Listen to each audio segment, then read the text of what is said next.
Okay,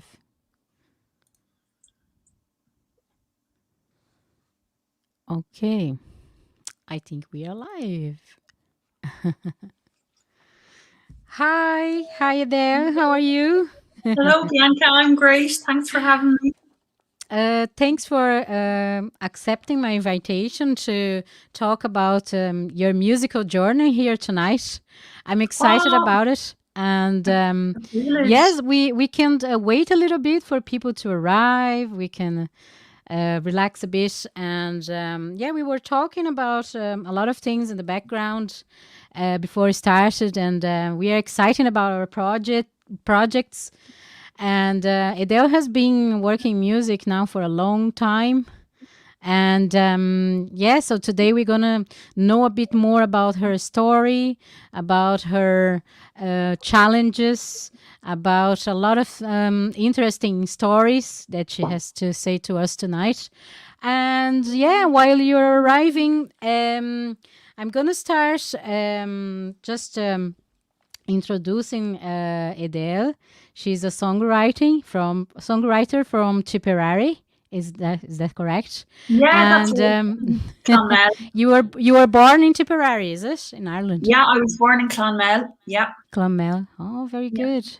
And how was your childhood there in Um, Clonmel? Was yeah, good. I mean, Clonmel is like it's a large town. It's the largest town in County Tipperary, and both of my parents are from Tipperary as well, but they're from kind of small villages. So I would have grown up in the town, well, a couple of miles outside the town, but still kind of in the countryside as well, actually. So Mhm. yeah, it was lovely. Yeah, Beautiful landscapes. Beautiful yeah, landscapes. yeah, Yes. yeah. Yeah, it's the same here where I live in County Roscommon, not Crockery. There is a lot of fields and beautiful trees, like very old trees as well. Yeah. And yeah, it's very bucolic and yeah, I really like to live in the countryside. Oh, I yeah. used to live in Dublin. I met you in Dublin, your work in Dublin, while I was going to clubs and jazz clubs and all this. And yeah, so have been following your work. Unfortunately, we didn't have time yet to chat personally, but Yeah, I hope one day we can. We will be able absolutely. It'd to. be lovely. Yes, and this is how I met Adele's work in music. So for you guys that are arriving now, we're gonna talk today. I'm gonna ask some questions about a lot of things now, and we're gonna be talking about Adele's new album, Brigids and Patricias. So yes, we're gonna be talking about that, and I'm gonna start with the first question to Adele. What is the first musical memory in your life, Adele? Can you tell Um, us? yeah, I remember when I must have been age 6 or 7. I was in primary school, and it would have been like what's called senior infants. And I remember like the kind of the older girls in sixth class, they used to come around to our class in the morning with slices of bread for people, who like may not have had breakfast, that kind of thing. And basically, if you wanted a slice of bread, you had to do a kind of a party piece or some kind of a trick. And to be honest, I would have had my breakfast, but I just Yes. I remember singing a little song, and I got the slice of bread then. And I mean, I still remember the song. It was just this little kind of nursery rhyme about a mouse who was very brave. But yeah, Yes. that's I think really A memory. courage time, something like a courage to be couraged. Yeah. Very good, very good. And so when did you realize you think you wanted to pursue music in your life? Let's say more seriously, um, More like in a serious. professional way, or you know, that you could Um, make songs and promote them, or I don't know, more professional. When More did you realize you professional. think? I'm not exactly sure. I mean, I was always involved in music as a child, and I was singing in every type of choir, and involved in musicals that were on locally. And played a little bit of guitar. I did piano lessons from a young age. So I was kind of always doing music. And I suppose when I was around 14 and I had gotten a lead role in the school musical, well, it was funny, my school decided to do Jesus Christ Superstar, the musical, which had, like, it's got nearly all male parts, and there's one, like, female part, which is Mary Magdalene, and I happened to be in an all-girls school, and funnily enough, Oh, they really? play. But anyway, I had such a blast, doing that show, and I loved the music, and I probably realized at that point that it was a talent that I had that not everybody had. Mm-hmm. So I suppose it kind of it stood out in my mind that maybe this is something that I'm going to pursue. I was writing songs around that time as well, Oh, silly very little, good. but they weren't very Yes. good or anything like that. Yes. But it was a start, like, was a something that was significant to you. And also this background on stage, this production area as well of the show. This is really important, isn't it? Yeah, just to kind of see how I suppose shows come together, and the lighting. Although you wouldn't think that today, Bianca, looking at the lighting in my apartment. Ah, no, it's all right. Don't worry about it. Don't worry. So it's all a learning curve. Yeah, but I Yes. probably didn't think about music as an actual career path until I was doing my leaving cert. And at the time, filling out the CAO form. Are you familiar with the CAO form? It's No. the thing that Irish students in secondary school have to fill out sort of in the run-up to their leaving cert. And basically, All right. it's where you put down a list of the courses that you're interested in applying for I at see. third level. And there Yeah. was nothing really that I was interested in at the time. It was like, Jesus, imagine you see the list. What I'm gonna do? There is no, it's not what I want. but basically, like, at the time, there was only classical music degrees, or music as see. part of an arts course, and I had no interest in opera. Yeah. So, I mean, there was none of the courses that were around now. So I actually ended up doing a degree in journalism with the Irish language. All right, Jesus. But this is exciting as well. It's something that you are very close to the words and their, and their meaning, their how to communicate and write, like poetries. So I think this was played a big role in your career as well. Well, it actually, it brought me to music regardless, because when I got to college, I realized I wasn't interested in the main news stories. It was all the music stories that I was interested in. So, I mean, I was going to gigs 4 or 5 nights a week and had moved from Clonmel up to Dublin at this Yes. stage. So I was in, like, Whelan's and Vicar Street and the Olympia, wherever, on the guest list, reviewing the gigs, interviewing the musicians. So I kind of realized that I realized, looking back, that what I was being a shadow musician. I wanted to be a musician, but didn't know, I've no musicians in my family. And as I said, looking at the CAO form, there was no path. I didn't know which way to take. So it kind of became clear. But I would say, even in my first few years up in Dublin, I was busking on Grafton Street and busking in Temple Bar, singing and things. Me too. Me Exactly. too. And I tell you, it's some wonderful experiences, isn't it? Yeah. Like, oh, definitely. Yeah. I arrived in Dublin in 2010, and I straight away went to busking. I went to do busking, and yes, the challenges we have, the weather, and at the time there was a lot of musicians play on the streets, and there wasn't any license or anything. It was kind of a free thing to do. Can you talk a bit about that, and how was this time for you? I'm just thinking it would have been like 2002, 2003 when I would have first moved to Dublin. And I mean, the first few times I would have went with one of my best friends, because we kind of had a little band together in Clonmel, just the two of us, 2 girls, and it was called Ripley, and we used to sing harmonies and play guitar, and we just went with absolute crack. Like, we just thought, oh my God, this is gas up from Clonmel. Look at us, singing. It was just the most fun. And, like, we were so young and carefree. Like, we'd go busking for maybe a few hours just until we had enough money to maybe treat ourselves to, and a nice meal on the way home, or like then we might get adventurous and kind of try and get enough money to go out like the next night, have a mad night out. It was really Yeah. fun and it was innocent, Oh my and God. it was Yes. brilliant though. And we actually made quite a bit of money on it too, much more than if I had a regular part-time job. Yes, yes. And also was safer as well, I suppose. Today, I don't know if I would do this again, come back late. Oh, In that's so Dublin, true. it's just Yeah. changed so much. But yes, I remember I came coming back home and late after the gig and Yeah. after busking as well. So yeah, it's Oh, it's it's a so bad for your voice as well. I don't know about you, but I wasn't using a microphone. So like it's really not good for the vocal no, cords. no, I wasn't using the microphone either. And I know exactly what you mean because when I finished busking for 3 hours, it was Yeah. 2 or 3 hours, you'd be like, oh, your your vocal cords would be destroyed. Yeah, no, I wouldn't recommend it. It was something that I tried No, kind of foolishly, and great yeah. memories, but no, I wouldn't be doing it now these Yes, days. no, no. Yes.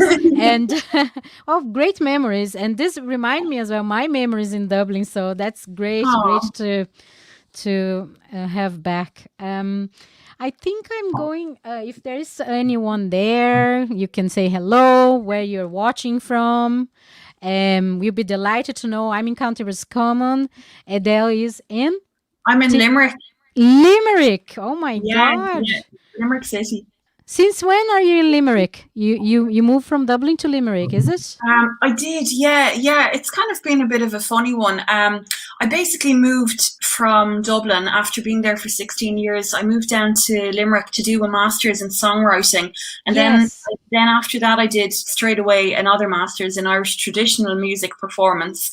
So I was living near the university up till September, and then I just moved back in with my parents for just a few months, just on a temporary Yes. basis, because where I am now, I'm an artist in residence here in John Yes. Square in Limerick. So this place was available after Christmas. So I was in Wow. Tipperary again for a few months for the first time since I was like 18. So yeah, no, I'm back in Limerick City now, and I guess I'm looking forward to the lockdown being lifted and all that, because I'm here in the city where it should be kind of buzzing and there should be loads happening. But with lockdown, I mean, I suppose it's like that for anyone in a city, but I suppose the kind of benefits of being a city in a city aren't here at all now. So yeah, yeah, looking forward Yes. to things open up again. And also linking with this comment you mentioned now, how is it for you without this now living in a city to be an independent artist in Ireland and all this process you need to go through to to record an album and to promote and where you are, in Limerick or playing gigs to promote. Not now, but how was for you before the lockdown and how is being now to be an independent artist?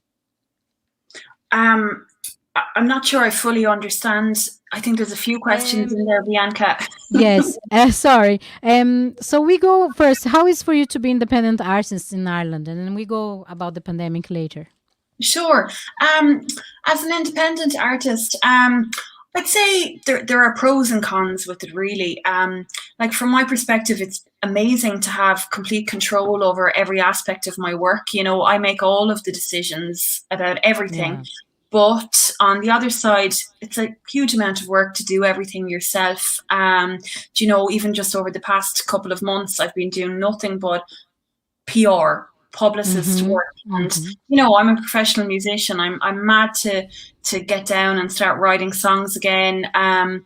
But just having to do everything by yourself, it's tough. And in a way, I was nearly relieved that because of the situation with the pandemic, I can't do an album release gig now, because I actually don't know how I'd fit in the practice and the kind of calm demeanor with all the kind of the crazy slog that has gone on behind the publicity. So it's Yes. Yes. difficult doing it all.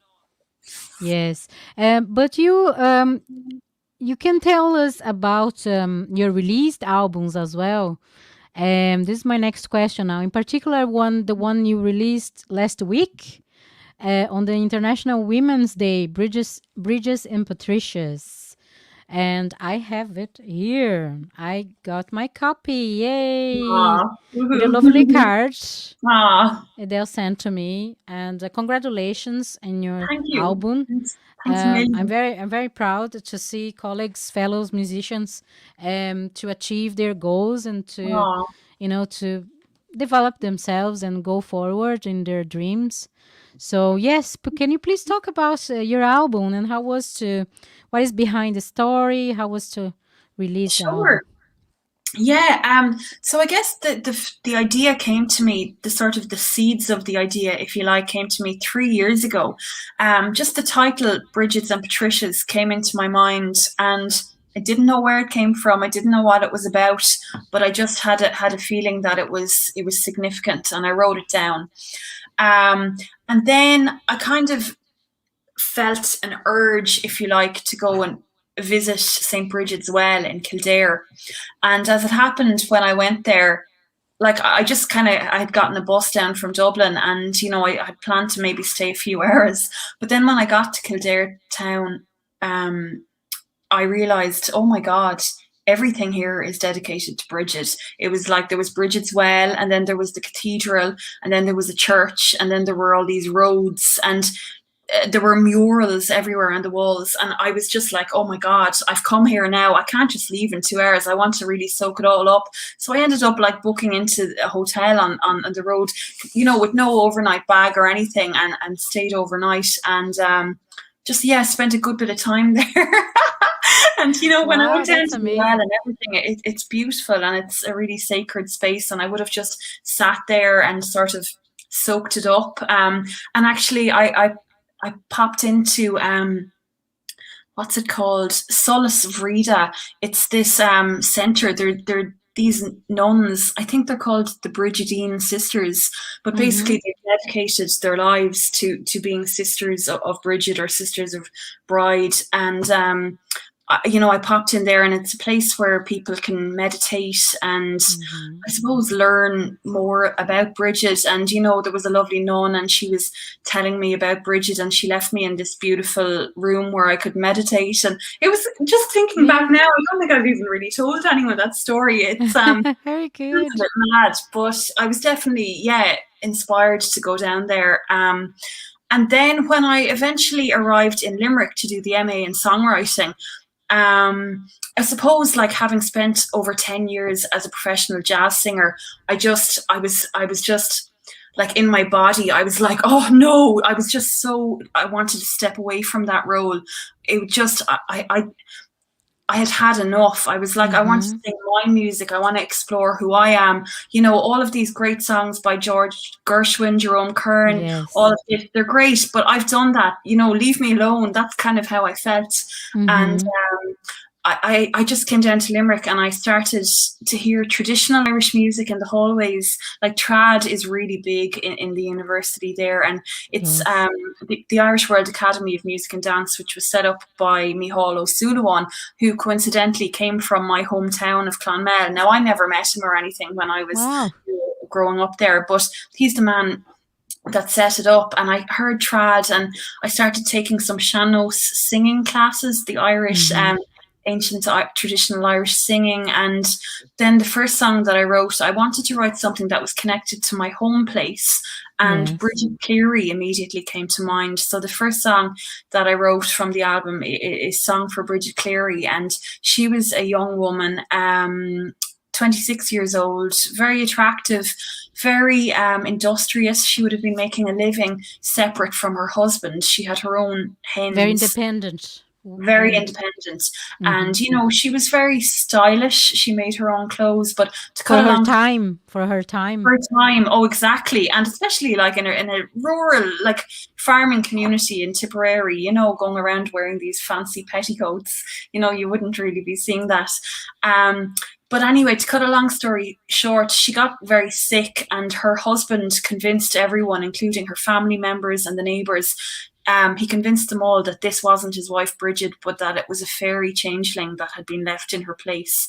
Now, certainly in rural Ireland in particular, belief in the fairies would have been very, very strong. So it wasn't that far-fetched. But what happened was, eventually she was burnt alive.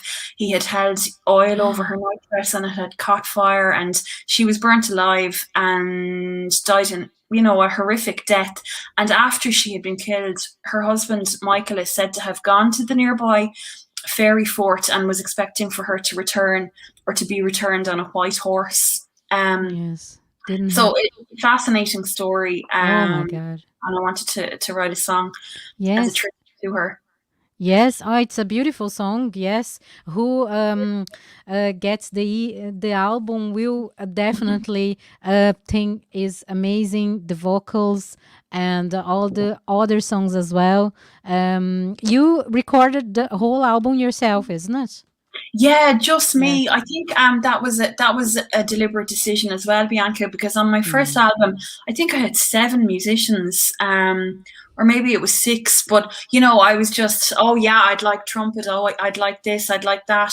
And it was just when I was writing this new album, it was really, I wanted to explore who I am as a woman from County Tipperary, as an Irish woman, and I suppose just to kind of, in a way, maybe see what I was made of, or see what I could come up with myself. So yeah, it's amazing. just Yes. me. Yeah. Yeah, and fair play to you.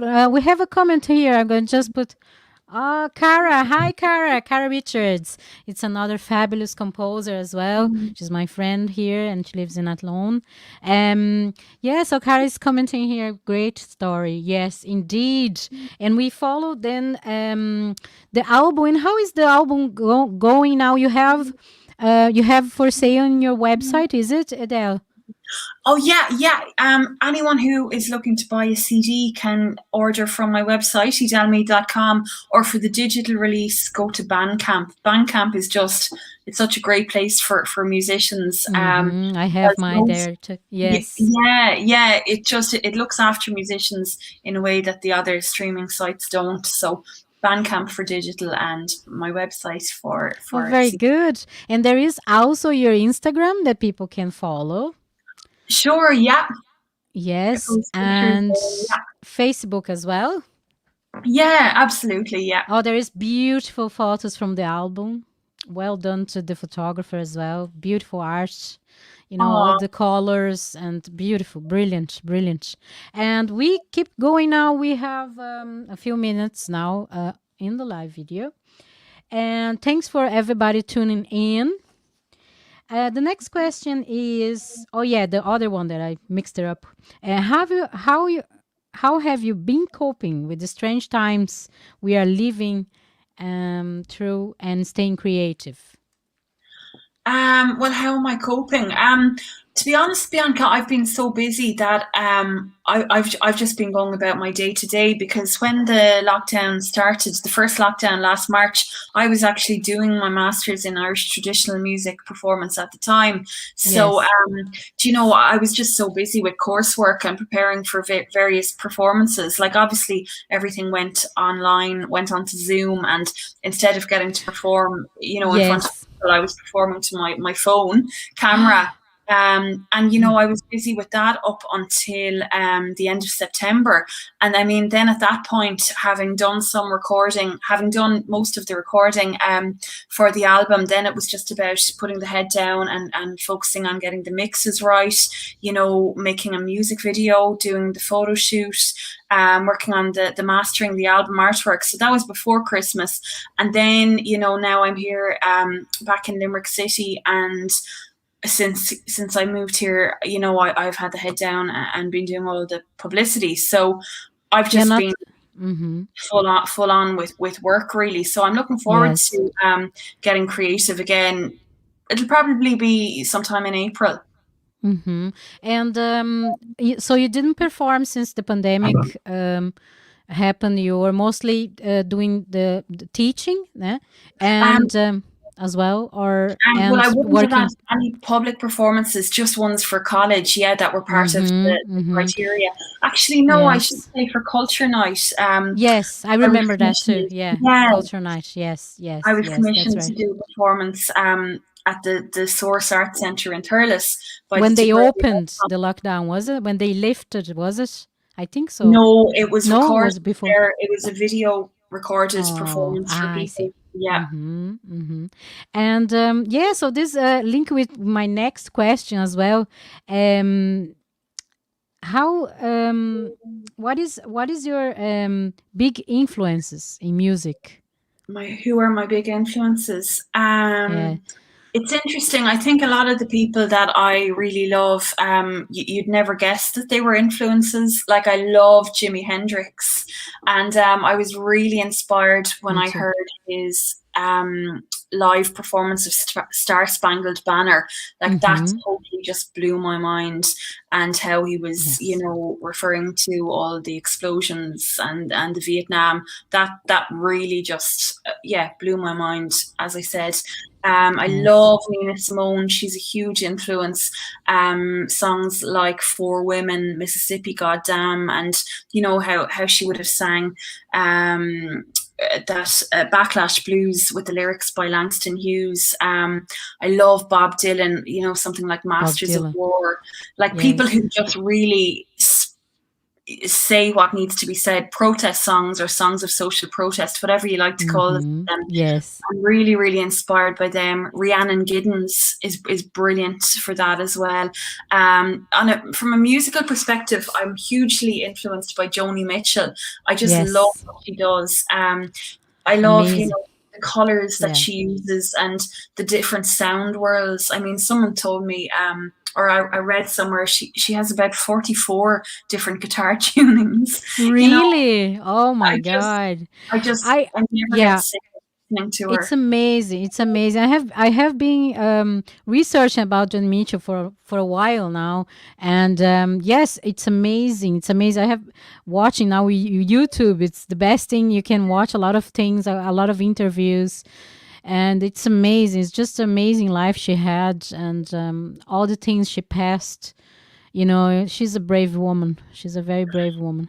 And she was just always pushing the boundaries of her own creativity. She started off as a folk singer and would have, then embraced rock and roll and then embraced jazz, even when her record company would have really advised against it. I Yes. just, yeah, It's this she's feeling, isn't it? Like the women, all the struggles they pass because injustice and all the things we passed on in music. When we are performing, and things that we don't really talk about it, but we feel and we know. When I say to you, you understand what I'm talking about, and is the I mean the things that happen between colleagues and between men and women, and that the repression, and sometimes the colleagues can do something that is very intimidating, or you know what I mean. So yeah, this type of thing that we pass while being a musician, a woman musician. um the next question now, is there someone that would like to make a comment, or Kara say thank you. Thank you, Kara.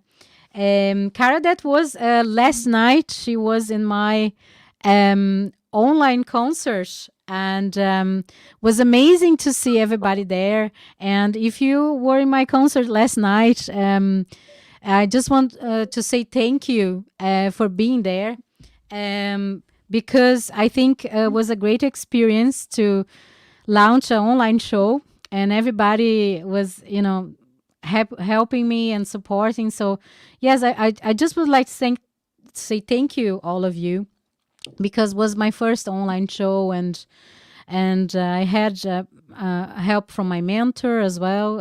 I'm doing this course about online performance. So discover all the sound tricks, and it's a very difficult task, but it's not impossible. And I'm delighted that I passed through this stage now, and happy to share with you all the online show. So yes, if you can check on my Instagram, I just take the liberty here, Edel, to show Land of Dreams. You can still purchase a ticket, and are feel free to pay what you can pay. It's a very flexible way to do it, I suppose. And you can watch the replay as well as if you miss out the live stream. So that's the what I wanted to say to you guys. Thank you so much. And we keep with the questions here. I'm loving to talk with Edel. Edel, it's a great person. I'm just over the moon. Thank you, Edel, for being Oh, here. my I feel pleasure. very comfortable to talk to you about everything, about music. So, Oh. has the government done enough to help those who make their living from the arts, you think? That's kind of a tough question. I would say that in Ireland, I do think that we're very fortunate compared to other countries. Like I have a lot of musician friends in different countries over the world, and I would feel that the general consensus is that in Ireland we are much better looked after.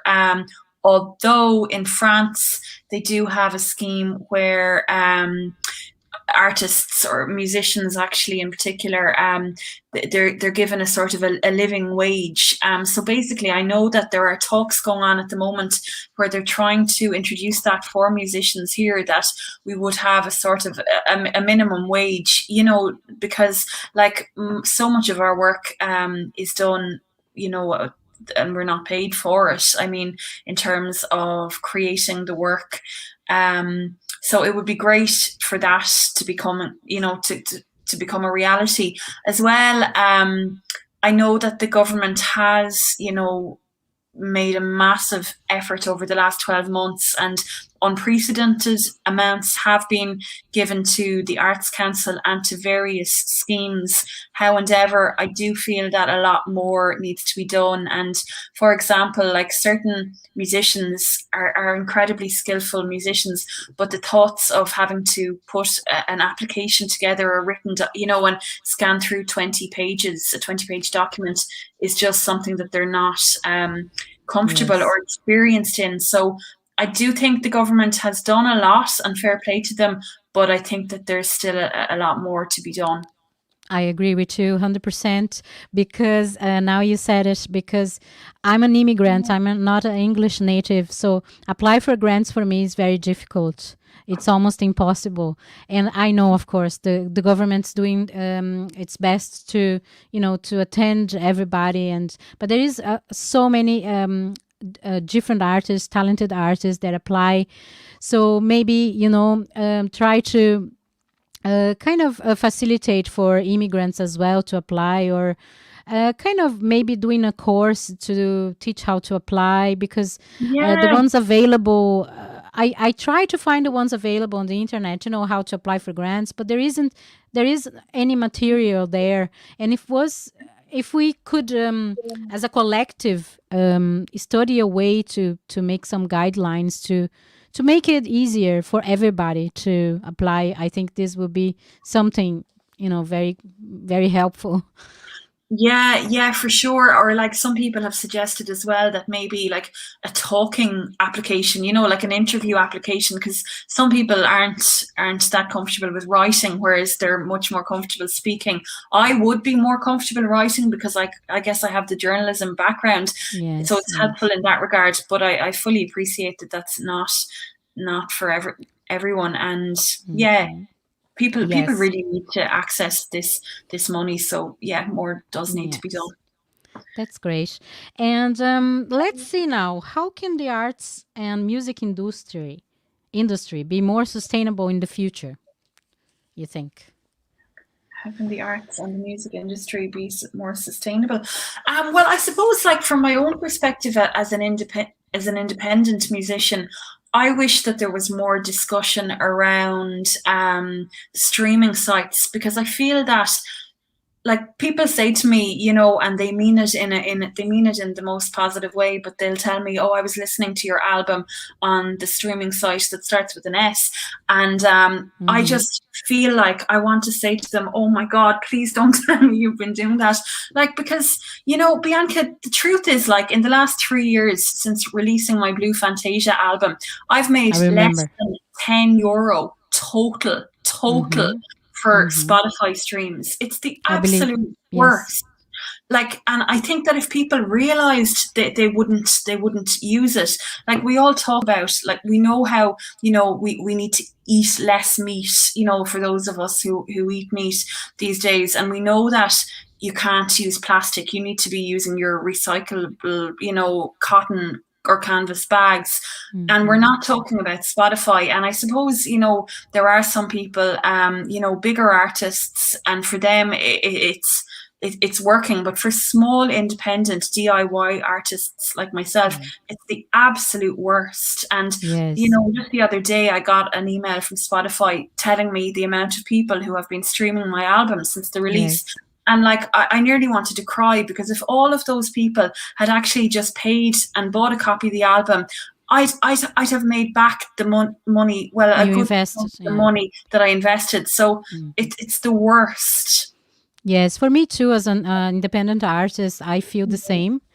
And I have a few singles released on Spotify, but to be honest, CD Baby and all that. But to be honest, is just is not sustainable. And I know there is a lot of people that say, okay, when you put out there, and Spotify is like a shop and is there, and you need to do the work. You need to but like, there is no way to it just doesn't. There is something that don't is not quite right, and we don't know exactly what it is, but we have a feeling that there might be another way. There.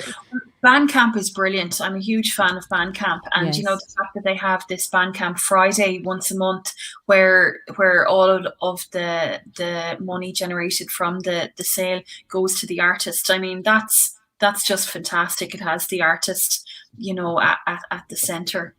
Yes, and with this experience now to do the online show that I did last night, I earned more than 10 years in career here in Ireland with the online show. Goodness, wow, And was like 4 times what I invested in ads. So this is brilliant. This is brilliant. This is amazing. Is this why I wanted to share with you guys today, and with you, Edel, that it was a live performance, streamed, and I with albums I didn't sell much as well. With single, it's just like, even with events like playing weddings, maximum 250. That was the maximum. And the amount of work we have, like playing festivals, going to places, and petrol, and staying in a hotel, and all this. And at the end of the day, if you're gonna put all on paper, it doesn't seem right. The return. That's amazing, Bianca. Yeah, fantastic. It's amazing. And I'm telling you now, I think we'll take a bit of time for us to come back gigging the old way. To me, this is a fact, and being realistic. So this is why I decided to do this online show, and to try a new way. As we were saying, there is a lot of platforms out there, and there is a lot of things to explore and experiment as well. There's Twitch as well. Twitch, that was a gaming website, and now there is a lot of people a lot of musicians are using Twitch now. Oh, I'm not familiar with that. I'll have to look into it. Yes, Twitch is like it started as a gaming website where people will go and play for hours, and people will go and donate. Yes, go to the next level. I want to do, and now the musicians are doing live streams, and you can see on the comments beside them, people are following them. Oh yes, and they interact. It's crazy. So there is a lot of platforms out there, and there is a lot of things happening online, and I suppose we will start doing more things online, and maybe in the future, I don't know, this is my opinion, to start doing small events, more locally. This is, I think, how will start happening. But, it's just my opinion. I don't know what can happen at this point. But I think it's nice to know about all the tools available and what we can do Yeah, with little resources. yeah. And yes, so this is something. Um, and what is the best advice that you could give to those that are starting music right now?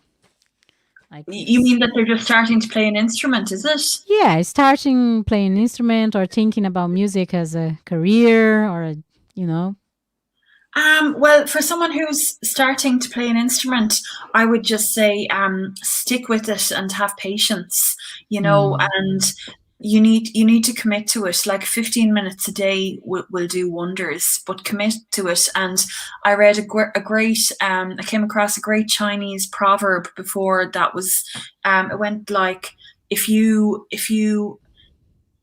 dismiss your instrument for one day, it will dismiss you for two. It was something like that, all as right, you very just you, good. you need Yes, to stick to it, yes. stick to it. And for somebody that's starting out on the path of music as a career, someone once said to me, a great singer, Theo Bleckman, when I studied with him over in the States, and he said, keep your living expenses very low if you want to have a career in music. Just keep your Yes. living expenses really low. And I think that's fantastic advice, because then, you have some more time. If you're killing yourself just to pay for your rent and, these fancy things that you own, you're not going to have much time for your creativity. So I think that's a great piece of advice. Oh yes, very good, very good.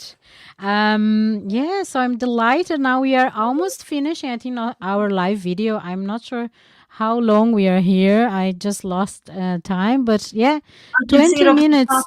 minutes, 22:08. We are 40 minutes. Yeah. Yeah, so exciting.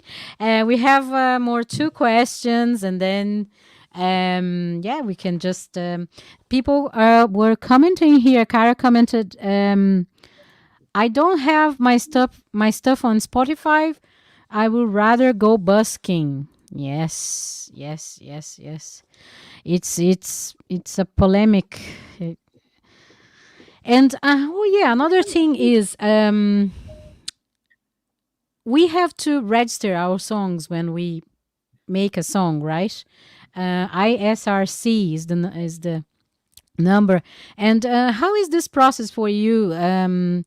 Did you like when there is music in the radio as well? How do you get paid for your songs playing in other places? How is that process for you as a songwriter? I'm a member of IMRO, so yeah, my Yes, songs me will be too. registered Yeah. with IMRO. Yeah. Mm-hmm.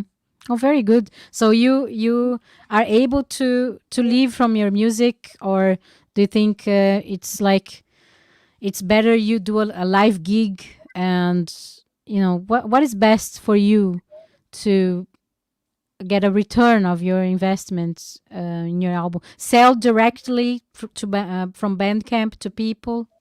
I think selling CDs to people, or yeah, a Bandcamp, as you said, is better, because it doesn't even involve you having to, provide something physical. So yeah, Bandcamp is brilliant, and radio play as well. It really, really helps, even though the revenue has gone down significantly over the past year because of the fact that less companies are taking out ads.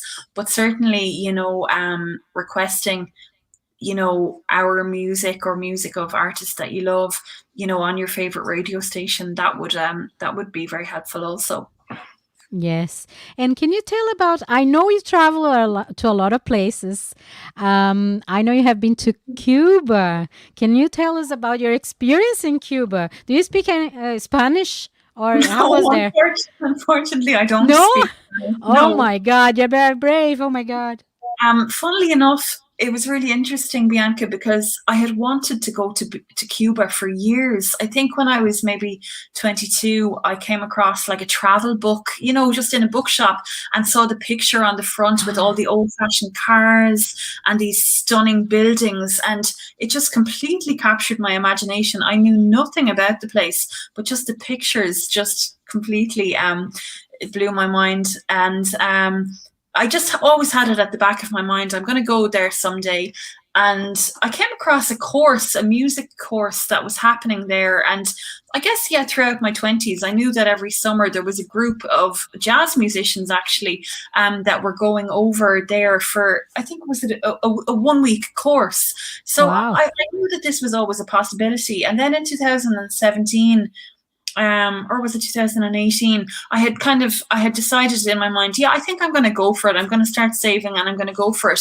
And then it wasn't happening. It wasn't happening that year. The man who was organizing it, he had become quite sick, so it wasn't an Oh, option.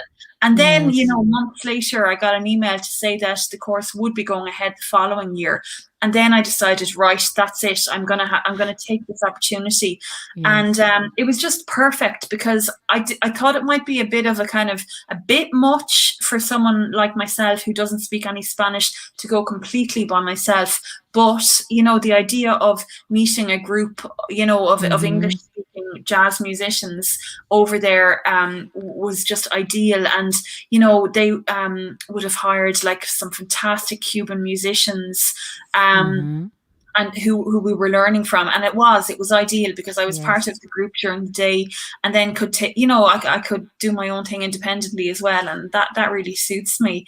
And just, oh my Yes. god, the music and the percussion, and I suppose, like, people say it's maybe a little bit like what it's like when you come to Ireland or certain parts of Ireland and hearing music everywhere, because I was going to sleep at Tradition. night and Yeah. there'd be just this really loud music, but outside the apartment window, but it was amazing. Yeah, and the buildings are incredible, and the people, it was very interesting. Like, it's a very, very poor country. I didn't realize that. And even though there's all these beautiful buildings, there's huge potholes in the streets, and a lot of decline as well. But it was wonderful, and I'd love to go back. It's really a really beautiful place and so vibrant, and the Yes, weather. and the weather, the brightness. Yeah, and being on the beach and drinking a pina colada out of a coconut shell. And yes, I can just imagine how it was, because I was at the time, I remember, I think it was through a project, wasn't, you went there? I'm not sure, but the travel was a project. I don't know if it was a grant or something. And I did. I got support yes. from the Arts Council. Yeah, I was very lucky. Yes, yes. Because I have been looking before at those grants, travel for residency or something of this kind, and it's very interesting to know someone that I have done. And yeah, and I saw this video of you in like surrounding by people in the street, and singing, like, well, I think it was a traditional song or something, or it was a jazz song, Was it the mixing with, Spanish guitar player, or yeah, the Trez player? mixing with the instruments, and they were making, like, make a version or something. It was amazing. Was amazing. Oh, are you talking about, was it when I was up on a kind of stage with the Cuban musicians, a group of them, Yes. and I was, Yeah. oh, that was, oh gosh, that was just after how many, I don't know how many uh, mojitos. It was on our last night, and they basically pushed me up on stage.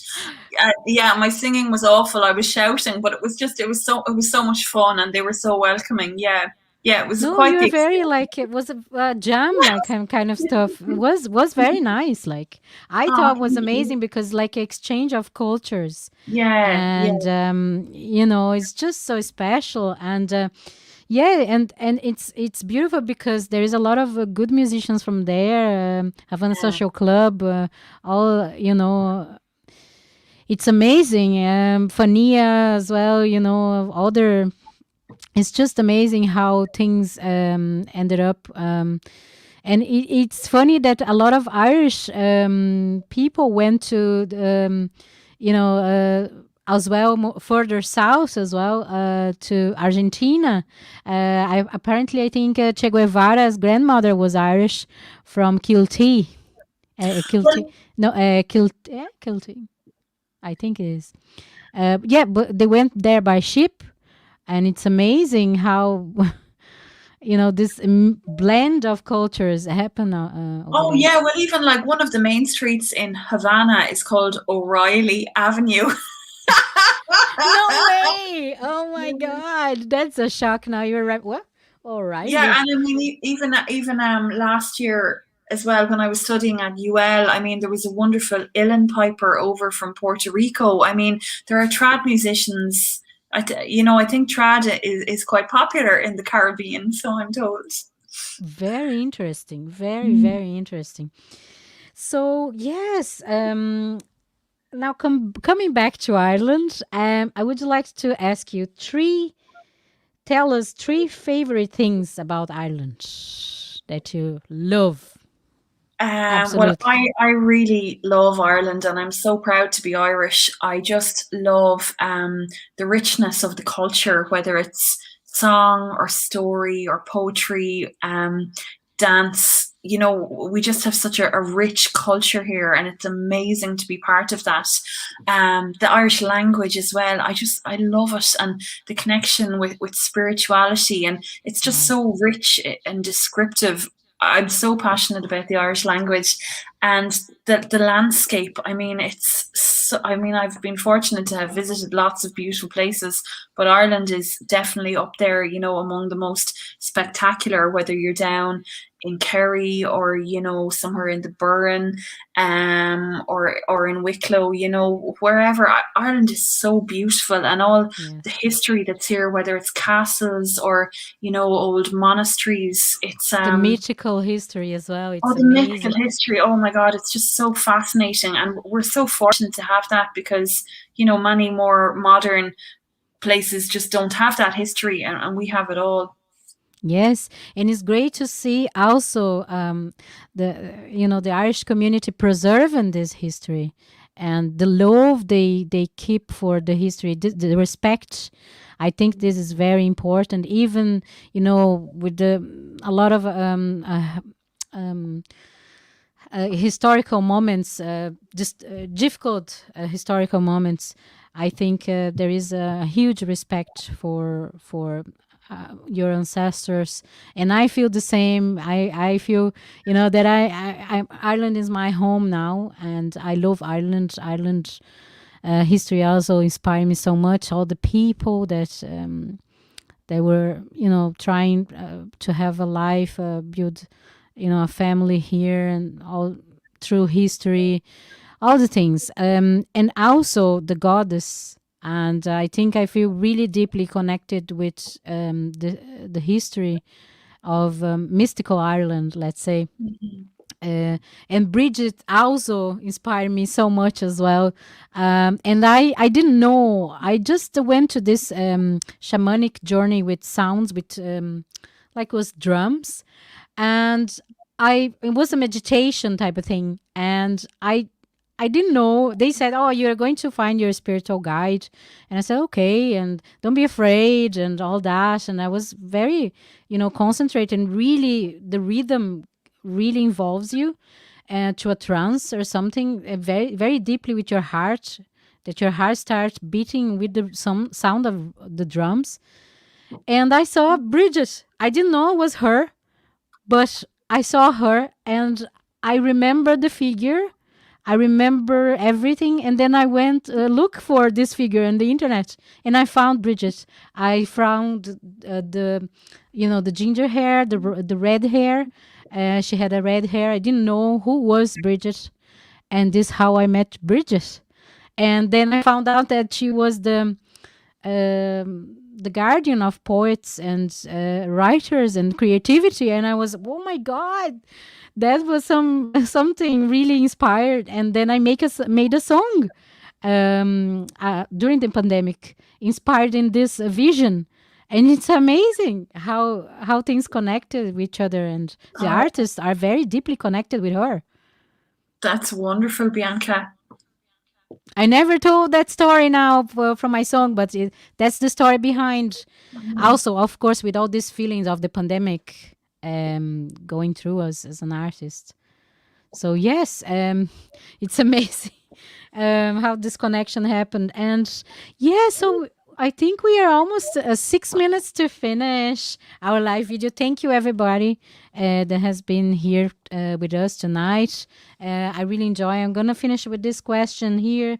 What are your big hopes for 2021 and your future as an artist?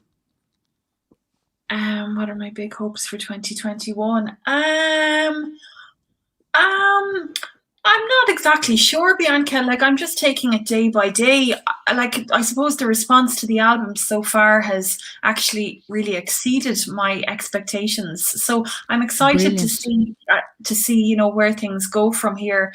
And going forward, I just want to be able to do this as a career. I mean, it's not easy, and I would love to find a way of just being able to do this for a living for as long as I can, and hopefully for my lifetime. I really love music, and I love my craft, and I've been at it for a long time now, and I just would love to continue. It's a privilege to live life in this way. Yes. Thank you so much, Edel, for being here. Best of luck with the album. The album is wonderful. So please don't miss out Edel's album. If you can order on Bandcamp, and the website is here on the screen. And follow as well Edel on Instagram and Facebook if you can help all of us as an artist to um, keep doing what Thank you we so love. much for having me, Bianca. It's been a pleasure. Thank you. Thank you. And I sing the music, guys. And thanks, Edel. And I see you soon. Bye. Bye You bye. mind yourselves. Bye.